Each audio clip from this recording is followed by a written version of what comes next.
Well, hello everyone. Welcome to episode 10. Oh, I'm sorry.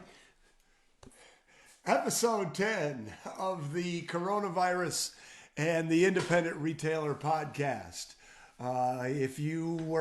Anyway, we won't talk about the technical difficulties we had for a minute or two because most of you are listening to this as a podcast, not watching it at. Sorry, continue. Live. We are having issues this morning, baby. It's all okay. While we were scrambling. So if you're listening to this as a podcast or you are watching this as a replay, we had technical difficulties. We went from our beautiful setup to now we're doing this through my phone. And I was reflecting as everybody was scrambling, including myself, that this is a wonderful thing to be able to come to you live, for you to be able to ask us questions live. And sometimes we take for granted all of the technical abilities that we have. So thank you for tuning in, or thanking you for watching this as a replay on Facebook, or thank you for listening to this as a podcast. Yes, sometimes difficulties do occur. Today, we are going to talk about two things. We're going to talk about the CARES Act. We are not experts in the CARES Act. Susan in particular, is really working hard to line up an interview with a lawyer at one of our law firms who... I think what she said was they are all trying to unpack this to give their clients accurate information. They're doing a deep dive. They're a deep dive, and when a lawyer does a deep dive, that's a scary thought to me. But she has agreed to do an interview with us as soon as the deep dive is completed. So we'll be able to give you really complete information sometime in the hopefully near future. And then we're going to talk about the rule of reciprocity and what that means to you now and what it will mean to you when this whole crisis is over. So, having said that, let's get along. So the CARES Act, this is the act in the United States. This is a United States government program. So I apologize to any of our Canadian or international friends. This doesn't apply to you, but it's worth talking about for all of the Americans on this call. So it stands for the Coronavirus Aid, Relief, and Economic Stimulus. And here is the broad strokes. And by the way, this is really, really great news, I believe. So if you have under 500 employees, and if you are a regular listener to this podcast, or you are part of the Whiz-Bang retail community, you are probably under 500 employees, you can get a loan of an amount equal to payroll, rent, utilities, group health insurance, basically covering many of your fixed costs. A loan amount. And basically it's for 12 weeks. Correct me if I'm stating this. So far, you're good. So basically you can borrow those costs for a time frame that goes from now, or when you get approved, till the end of June, approximately 12 weeks. And then when this is over, when the loan is due, if you can prove that you used that money for these expenses, that the loan will be forgiven. So basically, the United States government is offering to pay for those expenses for you for 3 months, and you'll have access to that cash rather quickly. This is a lifesaver for some. It also waives the personal guarantee and collateral and the typical SBA requirement that you must be able to prove that you couldn't get credit elsewhere. So they are loosening things way up to get the money to you as soon as possible. And if any of that money is not forgiven, the interest amount cannot exceed 4%. So again, This is what we've been talking about all along. Things change all the time. Things seem hopeless for a moment, and then there's hope. Good news comes, bad news comes. One of the things that you are learning right now is the ability to deal with the stresses that come with uncertain times.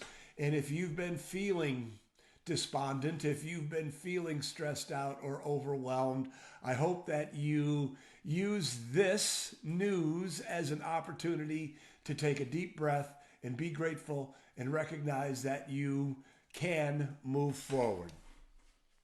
So now let's talk about the rule of reciprocity, my favorite strategy, philosophy in the whole world. And the rule of reciprocity simply says givers get. And I'll give you an example that I use when I speak live about the rule of reciprocity.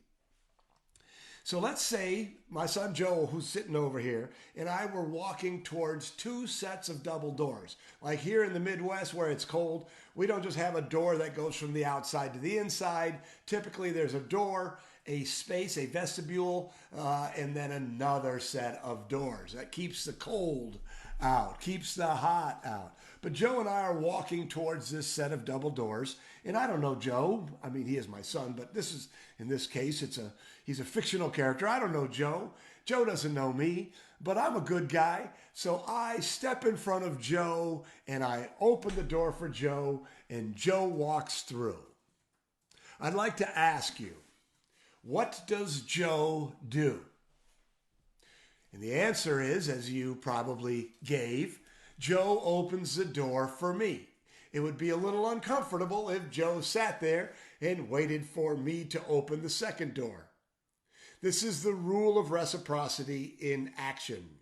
I did something nice for Joe. Joe feels the need, this is a social psychological rule, feels the need to reciprocate, the need to give back. And this whole idea of givers get is wired into us as a species. You know, social anthropologists contend that we as human beings are the only species that proactively build webs of indebtedness. And this is why I believe it's so powerful to have an incredibly generous, loving spirit. Because not only is it good for you emotionally, not only is it good for the world when the world has more people who behave with generosity, but you get it back. You get it back. And I just had an interview with Bob Zeckel. Bob Zeckel is a Platinum Mastermind Group alumni. He and his family, his wife Jan and their 3 daughters own 5 sleepwear stores, pajama stores, Cloud9 Pajamas in Edmonton, Alberta, up in Canada. And we were talking about the people who are doing right by him and the people who aren't. And we were making the distinction between his partners who are transactional and his partners who have a relationship. And what is happening right now is people are showing their true colors. The people who really care about a relationship in a business are going the extra mile to make sure that the relationship is working for everyone. The people who are transactional are just looking out for themselves. And when this whole thing is said and done, the people who live their business lives and their personal lives according to the rule of reciprocity, who live by the code of givers get, are going to be the people who thrive when this is done. I'll give you a couple of examples. Your customers. We've been talking about this all along. If you've been good to your customers all along and you continue to add value to that relationship during this crisis, if you build that emotional bank account, When this is done, they are going to reward you with loyalty like you have never seen before. The people you do right during this crisis are going to respond with loyalty. And what does loyalty mean? Yes, it feels good to have customers like that. Yes, loyalty means referrals and word of mouth. But really what loyalty means as a business person is money. You see, when someone is loyal, when a customer is loyal, they spend their money with you. When they need to buy what you sell, they don't go online. They don't go to the big box stores. They don't go to the mall. They go to you. And more transactions, more sales means a bigger lifetime value. So understanding that givers get and having a generous spirit when it may not be easy to be generous is one of the hallmarks of doing business the right way during this crisis. Bob and I had a conversation about vendors, and Bob is a really sharp retailer, and they rate their vendors. They're always rating their vendors. They work with Management One, they work with Dan Holmans of Canadian Retail Solutions, and they're always in the process of evaluating their vendors. They have A vendors, B vendors, and C vendors. And, it's based on a number of factors. Total buy, margins created, lots of things in normal times. But what Bob shared is some of his A vendors aren't behaving like their partners. And when this is all done, it's been noticed and they're going to drop to C vendors. Isn't this true? You're finding out who your real partners are. You're finding out who your friends are. It's easy to be a good partner when times are easy, when times are good, but really your true colors emerge when times are difficult. There's that difference between a relationship and a transaction.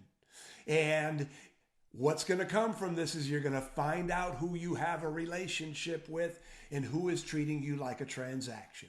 Your customers are going to find out what businesses they have a real relationship with and what businesses really, really view them as a piece of meat with a credit card. So it's just important that we understand that. Your staff, are you treating them with the respect? The last two episodes, Wednesday and Thursday, we talked about your staff and this whole idea of givers get, the rule of reciprocity. Yesterday, we talked about ADD and asking your team for their input. That's a gift, isn't it? When you give, when you ask your employees for their opinions, when you show them the respect that you have for them and you want their input, that is a gift to them. That is a gift to them, and they will reciprocate with loyalty, with their ideas, with their, by being a real part of your business and your culture. Your landlords. Bob shared that, one of his landlords is treating him real well. One of his landlords isn't.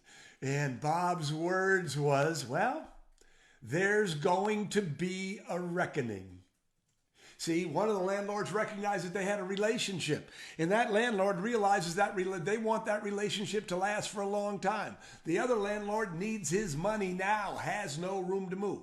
And don't get me wrong, I don't know the other landlord's financial situation. I don't know the details of that situation, but I do know that when people try to meet in the middle, when people treat when people treat a relationship as a partnership and try to create win-wins, that the relationship is deeper, the relationship is better.